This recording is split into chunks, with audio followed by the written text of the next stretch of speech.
Mega Man 6 is something of an oddball in the NES run of classic Mega Man games. Although this was developed by Capcom, the game was published in North America by Nintendo, and apparently never made it to Europe until its eventual release onto the PAL region 3DS and Wii U Virtual Console formats some 20 years after the game's initial release. I found that odd for some reason, but vaguely interesting. Anyway, after 5 games, Mega Man makes his final hurrah on the NES with game number 6, and the end result is a game that, while retaining the core play elements, actually attempts new things to take the series forwards a step or two, but ultimately took a step back in other ways. Let's check it out. The story of Mega Man 6 provides a rather interesting mix to the proceedings, as a tournament of robots was taking place.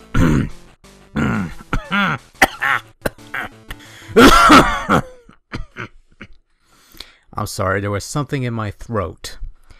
Just as the final 8 participants began to compete in this tournament of sorts that isn't involving fighting on streets and stuff, some mysterious guy named Mr. X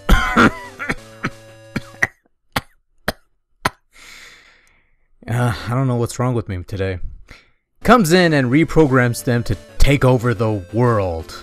No, I'm not doing that meme. You. Once again, it's up to the Blue Bomber to save the day and bring that wily man down. You see what I did there? Subtle, ain't it? I gotta get that looked at. Mega Man 6 unsurprisingly plays like the previous Mega Man games. You pick a stage out of 8, you fight through the level, you beat the Robot Master, gain his weapon, use it on another Robot Master, lather, rinse, and repeat. Mega Man 6 sort of slims down the package a bit though. You have no rush accessories, no mystery tanks, no surprise boxes, no magnet beams, no items 1, 2, 3, 4, 5... The only thing you really start off with at the beginning is the depowered Mega Buster from the previous game. You know, the one where you lose your charge whenever you get hit. While all of your old tools are gone, never to be seen again until the next game, you still have a couple new tricks up your sleeve. Or rather you will, since you have to earn them first. Rush's function has changed in Mega Man 6. Instead of transforming into accessories like Rush Coil or Rush Jet, he can merge with Mega Man to become 2 different forms. There's Power Mega Man, a heavy armored Mega Man that can destroy certain blocks and unveil items or alternate paths, and Jet Mega Man, a jetpack wearing Mega Man who can hover in the air for short periods of time. Both forms have their uses, both can be used to reach paths otherwise inaccessible, and both are essential in navigating the latter half of the game, but due to the bulky nature of the suits, sliding is impossible in either form. Just as well, I suppose. Beat from Mega Man 5 also makes a return as an attack drone and trusted ally, and you could get Beat by collecting the Beat circuit plates through alternate means, although he's no longer as effective as he was in 5. In Mega Man 5, each time Beat attacks an enemy, he uses up 2 energy points. Now energy use is determined by how powerful an enemy is, and Beat doesn't make any passes at bosses, which is a tad disappointing. Also hidden in the game is a new item called an Energy Balancer, which is a helpful tool that refills your low ammo weapons whenever you pick up a weapons capsule. A nice little tool that they implemented into Mega Man X as a standard feature. Much like the past 2 Mega Man games, Mega Man 6 boasts 16 levels of play, 8 Robot Master stages, 4 Mr. X levels, and 4 Dr. Wily levels. Sorry if I spoiled the game for anybody. The levels are nothing to write home about, as they're similar looking to what came before. Windman's stage is your typical air station type of level, Blizzard Man's your ice level, Centaur Man's your water level, Night Man's and Yamato Man stages feel like really generic castle levels.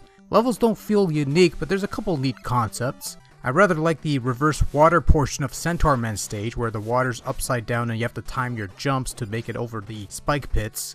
I like the oil pits that erupt in flames if it comes in contact with a fireball or similar flame projectile. The game has its unique moments, even with levels that seem rather bland compared to what has come before.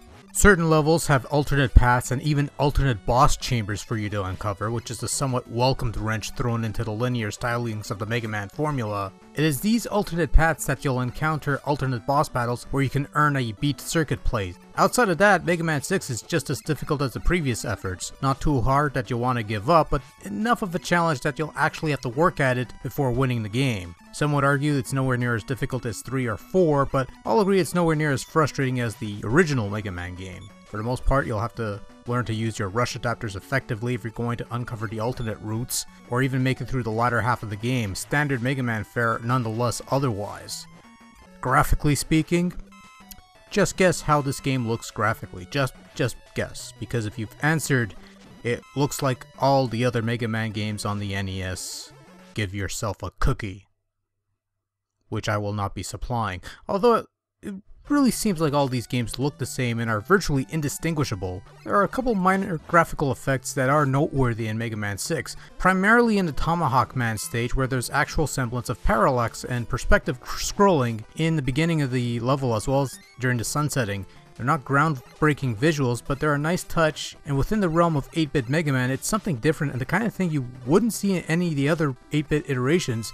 Not even the more recent editions of Mega Man 9 and 10, which were released on the last gen consoles. In general though, 6 games in, there's not a whole lot new to see. I like the bit where the oil catches fire and becomes lethal. I like some of the subtle color changes when you revisit stages, but other than that, it looks like a Mega Man game. Not much else to say in that regard. Now, if there was any sign that Capcom pretty much phoned this one in, it would be in the sound department. The background music itself is pretty standard fare and actually pretty good for the most part. Kinda like the Nightman theme itself, but then there's nothing really noteworthy besides that. It's just an overall average composition of Mega Man tunes, nothing truly outstanding, but otherwise nothing terrible, it's generally good stuff. However, the sound effects are rather lacking. Almost all of your weapons emit the same sound effect as your standard pea shooting Mega Buster. The only exception being the Centaur Flash, which actually has its own sound effect, and the Plant Barrier, which has no sound period. Even when firing a charged Buster shot, it sounds like you're just firing a regular shot. The ball was clearly dropped in regards to sound. What's there is fairly good, but that's about it. By the time Mega Man 6 rolled around, it was pretty clear that the series was running out of steam and Capcom was moving forward with the next phase of the Mega Man franchise in the form of Mega Man X. As a result, this final NES entry, while a good shakeup of the formula, suffered and ends up being an unpolished release. However, looking past the subpar presentation and sound output, Mega Man 6 offers tried and true Mega Man gameplay along with a couple new toys to play with.